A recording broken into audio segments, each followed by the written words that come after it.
Welcome to the Grow Your Practice podcast. Hi, I'm your host, Chad Madden, owner of Madden Physical Therapy and Breakthrough.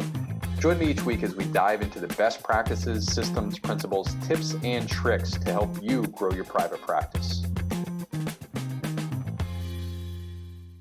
In this episode, we're going to address a few common questions that we get with email and text campaigns, and this is specifically when we're talking about reactivations.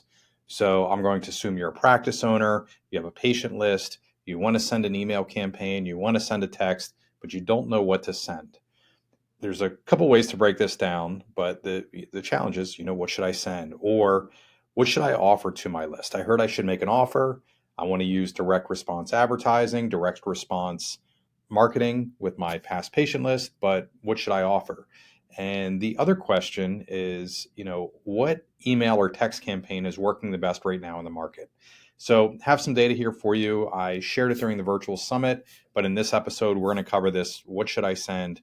And again, we're talking about email or text campaigns to your patient list with the purpose of getting reactivated patients. When done the right way, what does this do? When you're sending email campaigns the right way, when you're sending text campaigns, you avoid the big mistakes. The most common mistake that we have as private practice owners in PT, chiro, OT, speech, conservative care across the board tends to be fear of the unsubscribe, right? So we don't want people to unsubscribe. There is this very dramatic fear that most of us have around getting a single unsubscribe from our list. I'm not really worried about that, and we can talk more about that later in the episode. But when done the right way, you're not going to burn out your list. The other thing that can happen on the other end is, other than fear of emailing your list because of fear of that unsubscribe, is emailing your list too often and always making offers. So very rare that this happens, but every once in a while I'll talk with an owner who's burned out their list of 1,000 or 10,000 or 20,000 past patients because all they've done is pound their list with offers. And there's a formula that we want to use. The other thing to think about is some people will get very married to the vanity metrics of open rates or response rates. There's one thing that I think about when we send an email campaign or a text campaign, and that is how many people came back in for additional care. That's the only measurement that I really care about, unless our open rate is zero, right? And that's a subject line issue. But we can talk more about that. A few years ago, I'm going to guess that's now 15 years ago. It's funny how time flies. But I was very much trying to figure out email on my own as a practice owner. I had started to embrace direct response marketing, where I was marketing direct to the consumer. And, this is like 2010-ish, where the vast majority of the physicians who had been referring to us now were employed by one of three hospital systems and could no longer, we saw it in the numbers, they could no longer refer to us. And it was pretty devastating. So we wanted to figure out how to market direct to the consumer. We had direct access in Pennsylvania here for about 6 years, and it's the 30-day direct access, not the full direct access like some other states have. But when I looked at what the rest of the market was doing, it was very apparent to me that we really didn't know in private practice PT how to market direct to the consumer. So I started looking elsewhere. I looked in dentistry, I looked in chiropractic care, I looked in everything from vacation homes and presentations that they were doing to pizza delivery franchising, auto repair, just about everything across the board outside of healthcare. So what I had noticed in doing that is that email, especially within PT, was primarily either the newsletter or a piece of goodwill content that had nothing to do with the practice. And, there was this dream thing that, I can write an email campaign and then 5,000 other practices can send out that goodwill email campaign, and then we all get reactivations. And I just saw that wasn't working. I had talked with a lot of owners. I had tried it myself very briefly and was very frustrated. At the same time, I had success in other marketing. So I had shared previously on the podcast about how a friend, Kevin, invited me to this Jeffrey Gitomer seminar. I think it was 4 hours long at the Harrisburg Hilton. And Kevin had been a sponsor of the event, had given me a few complimentary tickets, and I ended up going. There were 500 other business owners and business people within the room.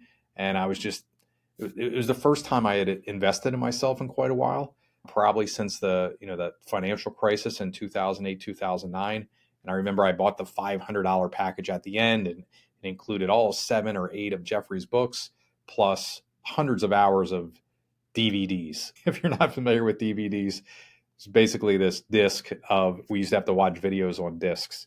And yeah, I think I still have them somewhere. But anyhow, and I just devoured all of this Jeffrey Gitomer content. And the one thing that I started doing that really took off for me was, one, I started writing a lot more. So writing long form copy in our print ads and our direct mail. And then I also started to figure out and play around with audiovisual, so making videos. And at the time, I just have, I think I got lucky more than anything else, but I was looking to create goodwill content for my patients. And on Monday of every week, I would take a sheet of notebook paper. And every time a patient would ask a question, I would write it down on the notebook paper. And then every Friday, I had a 1 hour block of time from 1 to 2 p.m. in the afternoon where I wasn't seeing patients. And I would record 1 or 2 videos, edit them, and post them on YouTube. Initially, I just shared them with patients. I would keep them unlisted. And then when I opened it up, and this was before YouTube was even monetized, which is kind of crazy. But then a couple of those videos went, I'll say, viral, relatively speaking, for a PT. I think the one video, it was top 3 exercises for pinched nerve and sciatica, something like that. I'm close, but I know it's top 3 exercises. That I think today that has nearly 5 million views. I ended up with 80,000 subscribers, and I didn't ask for subscribers or anything like that. This was before people were even doing that as a call to action. Again, this is like 2010, 2011. So I figured that out. And what a lot of people were saying is like, hey, you're really good with YouTube at the time. Email will be easy. And I, again, was doing direct mail to the patient list through our newsletters, which we were doing in house. We had a lot of success there. I was doing direct mail to the general public. I was doing print ads to the general public. And I was having a lot of success. I really struggled with figuring out email. And I tried all I took the Infusionsoft courses, and I hired coaches, and went through the process, and was just really struggling to figure out how to automate and what's the right way to do things. And in November of 2012, I met via cold email, ironically enough, I met Carl Mattiola, who's now the CEO and my partner and founder here at Breakthrough. And at the time, Carl had sent me a cold email, and it basically said, hi, my name's Carl. Are you willing to hop on a 15-minute phone call? I'm doing research within the physical therapy industry. Even if you only have a minute or two, really appreciate a response. I ignored the first one. I ended up getting a follow-up email like 1 or 2 weeks later. I responded to that one, and I said, I'll give you 15 minutes. If I feel like, sold or anything like that, my practice is doing well. I'm not looking for anything, but if I feel like pressured or anyway, like I'm done. So I ended up, he agreed. I hopped on the call, and then he just started asking me questions about the practice. And it was mainly things that I like. He was asking a lot about what it was I struggling with, and I was unwilling. You're getting like a session in a session here, but I was unwilling to say what I was struggling with because we were on a rocket ride, right? I was like one of the first therapists in my area, PT companies that was advertising direct to the consumer. We were having a lot of success with direct mail and print, and I wasn't really ready to talk or willing to talk on that initial call about what I was struggling with. So anyhow, we got like maybe 5-10 minutes in, and I said, hold on, man, like, what are you selling? And he said, I'm not selling anything yet. And I said, okay, well, what are you doing? And he said, well, actually, during the day from 9 until I'm done working every day, I'm the head of online sales at Tesla Motors. And I was like, wow. And I was familiar with Tesla. And this was before, Elon was in the Oval Office and all that other funness that we're going through right now. And Doge, this is 2012 Elon. And Tesla only had basically $100,000 EV at the time that they were selling almost exclusively online. And I said, wow, like, what are you doing in PT? Why are you messing around here? And he said, well, I'm in Silicon Valley. I started at Johnson & Johnson after college, and then I went and worked at 3 other Silicon Valley startups, tech startups. And then for the last 2 years, 2.5 years, I've been with Tesla. And, it's been a lot of fun, but I want to do my own thing. And I was like, wow, that's really cool, man. And so anyhow, I said, what number am I? And he said, you're number 17. And I said, okay, time out. Show me how you found me. And he did a screen share. And what he had done is he used, I think it was Google Earth at the time. I'm not even sure if whatever the software that he was using or the app that he was using then back in 2012 is this even exists anymore. But what he was doing is searching for physical therapy practices. But he recorded basically an instructional video of how to do it. He then hired 3 VAs.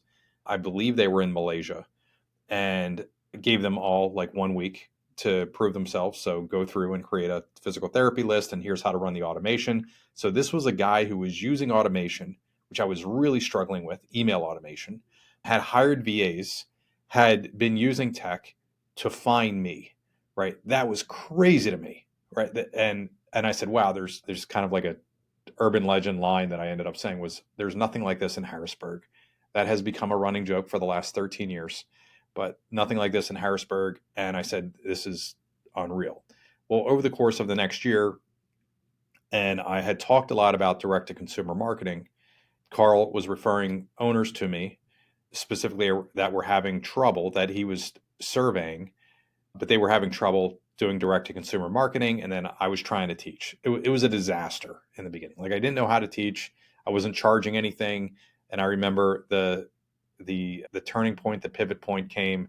I was helping an owner while I was coaching Little League. And my wife took the phone while I was talking with this owner who was giving me, they were going to lose their practice. They were going to lose their marriage. They were going to lose their house because they were so far in debt. And my wife said, that's enough. Like, you got to figure this out.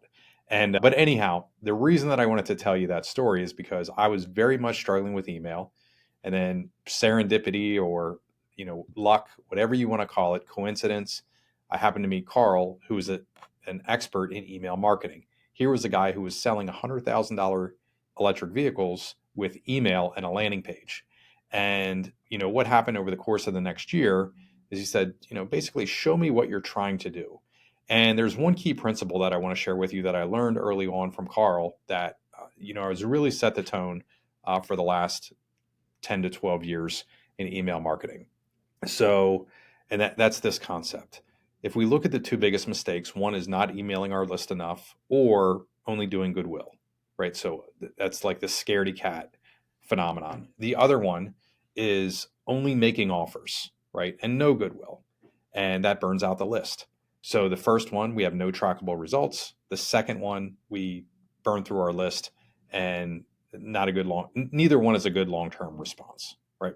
So he said, listen, here's how to think about email and doing it the right way. And this is what we learned at Tesla. He said, you deliver goodwill, so valuable content, right? And I forget the exact three phenomena or the three personas that they had in the early days of Tesla. One was like a roadster.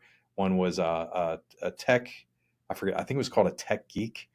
So anyhow, and they were thinking about how to deliver valuable goodwill, valuable content to those three people, those three personas via email, and then taking them directly to a landing page where the challenge was 4 minutes, they could order one of these electric vehicles. And this was the original, the S, I think was the only one available at the time, the 4-door sedan. So he said, you want to, like, as a PT practice, you want to deliver valuable, goodwill content, and then with only those people that interact with the email. So they open it, they click on a video, they download a report, whatever it is. Only those people you make the offer to. And he said, what that will allow you to do is, because you're delivering valuable, good content and goodwill and content all the time, what will happen is you'll be known to your list as an educator. You'll have really good PR. You'll be held in a positive light. It will build value with your list. At the same time, on the back end, only with those people who are responding to your emails, you make them an offer. And frequently what will happen is they come in. For example, I shared that video that I had on YouTube, that idea before. So YouTube video, hey, I'm just going to use Mary. Hey, Mary, this is Chad over at Madden PT. Made a video for you. It's on the top 3 exercises of sciatica, for sciatica. Recently, a patient asked me about this. I saw them for 12 visits. They graduated from PT. They had complete relief of their symptoms. And they said, listen, I'm not going to do 15, 20 exercises every single day the rest of my life. If this happens again in the future, just give me the 3 exercises I should go to. So I made this video, thought you'd like it, and then I have a link, right? With the right email automation tools, what I can do is every time that Mary clicks on that link, and there's emailing 10, 20,000 Marys, right, in the campaign. So every time that Mary clicks on the link, then I say, hey, Mary, so you watched the video. What did you think? What's going on with your sciatica, right? What's going on with your back pain? Whatever that, right? So like now I have an email that was goodwill and value. I'm not getting a lot of unsubscribes because it's not an unwanted offer. And then I can, with the right automation tools that Carl has built here at Breakthrough now, every time somebody clicks on that link, then I can make them an offer and say, what's going on with your back? Or I can, offer them an appointment right away. I tend to like to have more of a conversation about what's going on with their back before we're bringing them in for an appointment right away to build, reignite some trust. We'll call it that. But so goodwill, then make an offer only to those people who respond to our goodwill campaigns. So the next barrier that comes up is people say, oh, that's great. I understand the mechanism, makes a lot of sense. I probably have, bought something through email before because somebody sent me goodwill and then I clicked on a link and then I ended up buying something. That's great. If you've actually gone through as a consumer, so you understand the mechanism that you can implement now in your practice. And then the next question I typically get from an owner is they'll say, yeah, but I don't know what goodwill is, right? I don't know how to deliver valuable content. I was talking with an owner about marketing and specifically marketing de novo clinic, and I wrote out 36 processes that we have in our marketing system.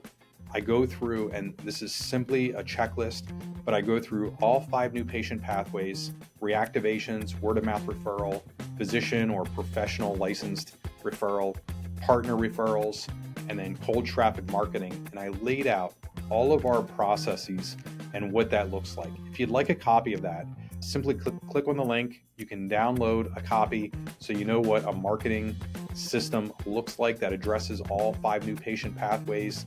It's going to give you confidence whether you're opening a new clinic or you have an established clinic and you're just looking to fill the schedules of your existing therapist, or you're just looking for consistency in your new patient flow. This is how we think about, this is how we've evolved over 20 plus years working with now over 2,000 private practice owners from all over the world, not only all 50 states in the US, but 11 countries internationally, physios in 11 countries internationally as well. So if you like that sheet, it's absolutely free. You can click on the link, download it, and get a checklist of the marketing processes that we have in our marketing system. Now, you're probably doing that if you're treating 40, 50, 60 hours a week, right? So you're doing it all the time. Every time you go to Thanksgiving and, Uncle Rodney says, hey, can you take a look at my shoulder? He's probably asking you questions that you're answering with your eyes closed, and you're not even thinking that that's valuable goodwill. That's exactly it. So number one, I'm going to give you a simple framework here to think about valuable good content. Number one is questions that your patient ask. So exactly what I did years ago, just carry a sheet of notebook paper around or a sticky note. And every time somebody asks you a question, just write the question down. You can answer it without probably thinking about it, right? Yeah. So not like just off the top of your head, you can cite stuff all the time and answer a question. So just think about answering that as if you were talking with your 5th grader or your 11-year-old. That's the type of answer that is very valuable in the world. You're not talking to another clinician. You're not talking with a physician or orthopedic surgeon or anything like that.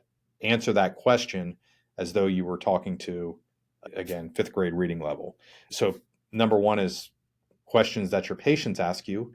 And then if you're like, patients don't ask me question, or you have some sort of block about carrying a sheet of notebook paper around in your pocket, fine.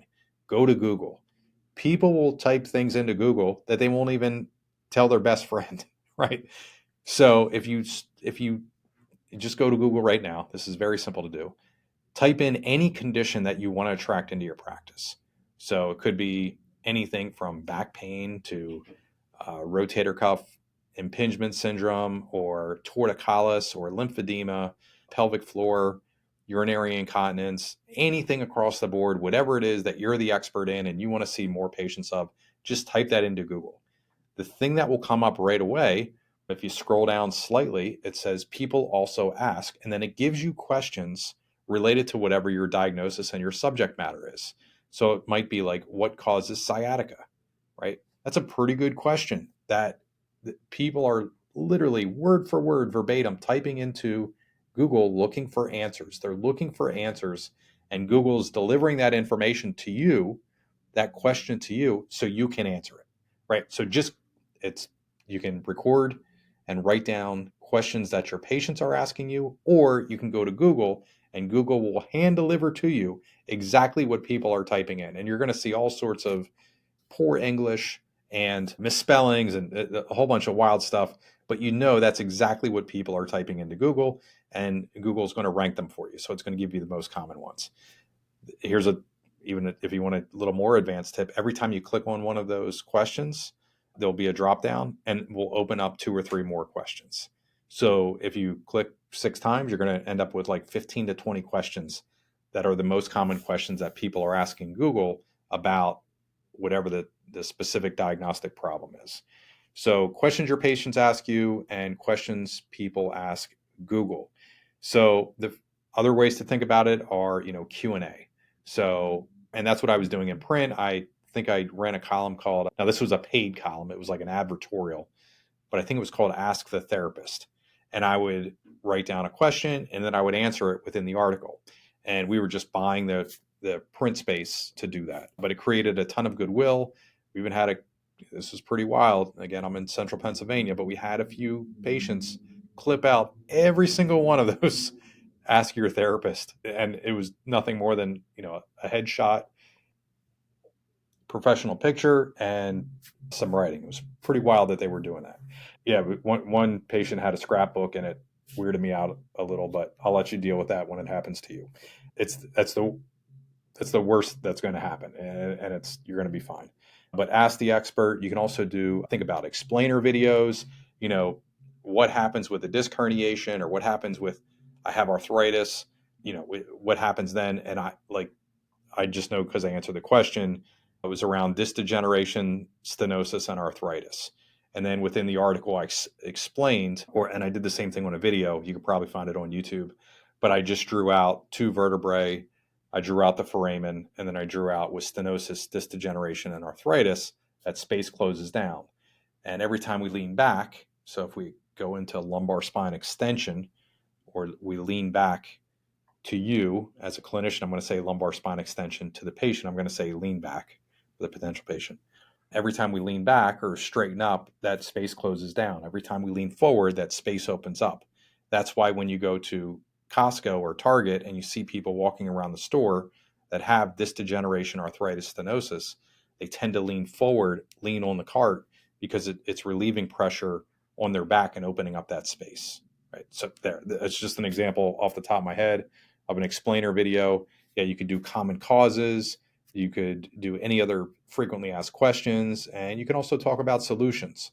So you can share, here's what successful treatment looks like for most people who want to avoid a lumbar spine fusion or want to avoid a total knee replacement, or, whatever that might be. And then you can share, if you're doing manual therapy, or you're doing traction, or you're doing another modality, or you're doing a certain type of exercise, you can share what that looks like in your video. And there's another thing that I want to talk about here. So this entire episode is all about how to get somebody to respond in your email. Once they respond, that's a whole other episode. We'll talk about, I'm about to walk into a training here with other practice owners in our profitability under pressure class around the conversion. But I'll do another episode for you for this podcast around conversion. So once somebody responds to my email campaign, my text campaign, what do I do? And again, that'll be a whole other episode, but I'll put that together for you in the future. And it's a training I've done hundreds of times now. So, what typically gets in the way? If we think about self limiting beliefs or pitfalls that happen, a lot of it is around the owner thinking as a clinician and not as a marketer, right? And most of us have, this is such an odd phenomenon, but I see it way too often. We want to be more valuable in the marketplace. If you're a practice owner right now, I am very confident that if you look at your practice over the last 5 years, there's downward pressure on your revenue, specifically revenue per visit from if you're accepting insurance, or less price elasticity if you're charging cash than what you expected. And there's also significant upward pressure on your cost to deliver care, whether it be employment expense, space expense, equipment, utilities, etc. Things are more expensive today than they were back in 2019. The price of a steak has doubled. Price of eggs have more than doubled. Price of gas has gone up significantly over the last 5 or 6 years, right? So we're all struggling with that. So I want to be more valuable in the marketplace. I want to have a more profitable practice. And then it comes time to deliver value and be more valuable. And then we say, you know what? What if I don't know the right answer? What if I say something wrong? What if I write something wrong or record a video and I don't say the right thing? I'm a back pain expert. I can help people with back pain, but I'm not a McKenzie diplomat, or I don't, I'm not a fellow of the, AAOMPT, or I don't have my COMT, or whatever it is. Like, there's some excuse that most of us have, this barrier that we have to be more educated before we can be a better marketer. And honestly, that's just a BS story that most of us clinically tell ourselves, and it's not relevant at all. And I shared that video with you, 5 million views. What special training do I have? I have some Con Ed courses under my belt, over 25 years of being a PT. And yeah, no certifications, no special training. If you're thinking about special training, no fellowships. And I'm all for those things. But at the same time, realize that's great for peer-to-peer recognition. It is not great for marketing to the consumer unless you're marketing to other clinicians. So I'm not an expert. I can't write, I can't speak, I don't like to speak, I don't like to be in front of people. I don't want anybody looking at what I'm writing or videos.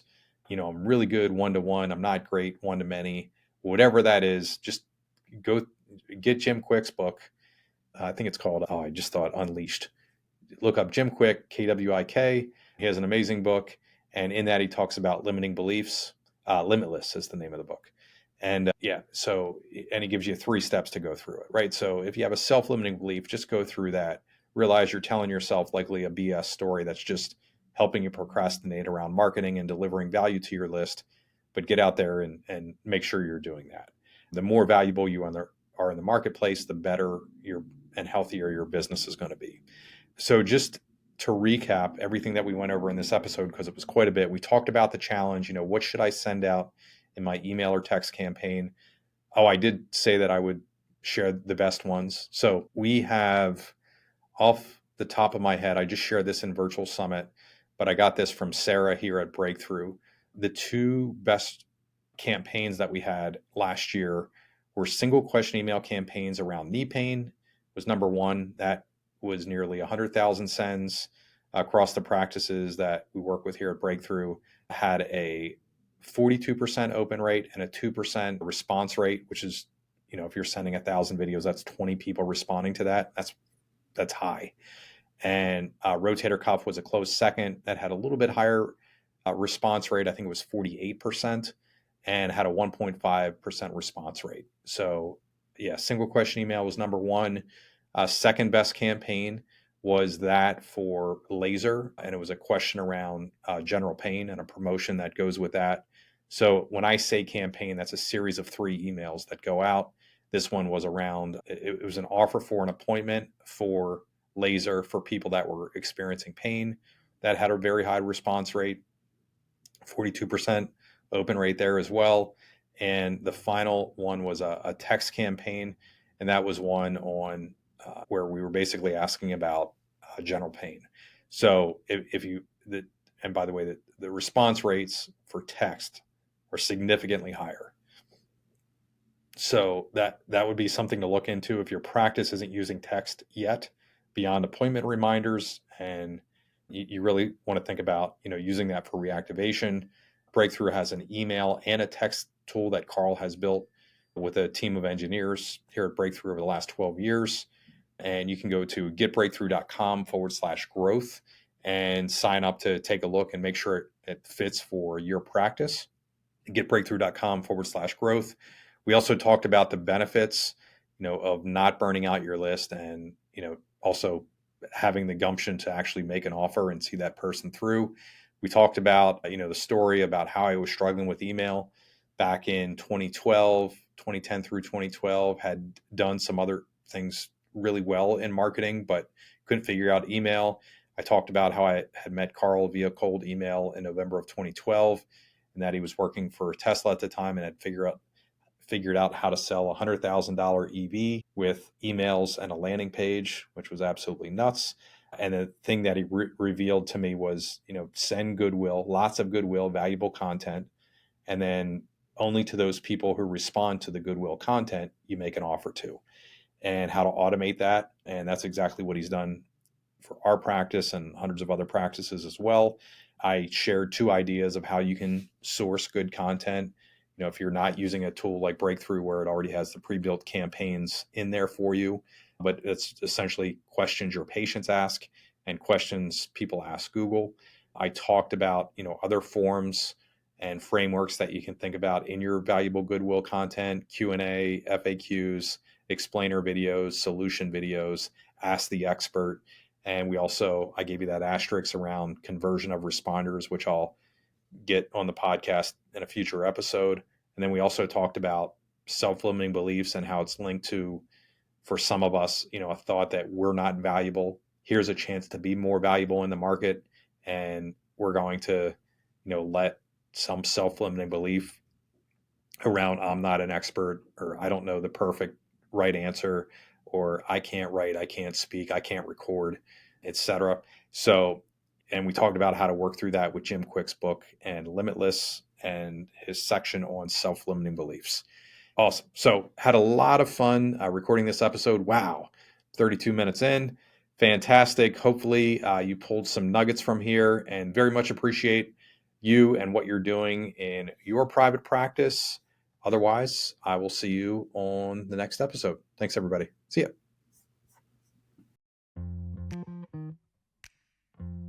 I was talking with an owner about marketing, and specifically marketing a de novo clinic, and I wrote out 36 processes that we have in our marketing system.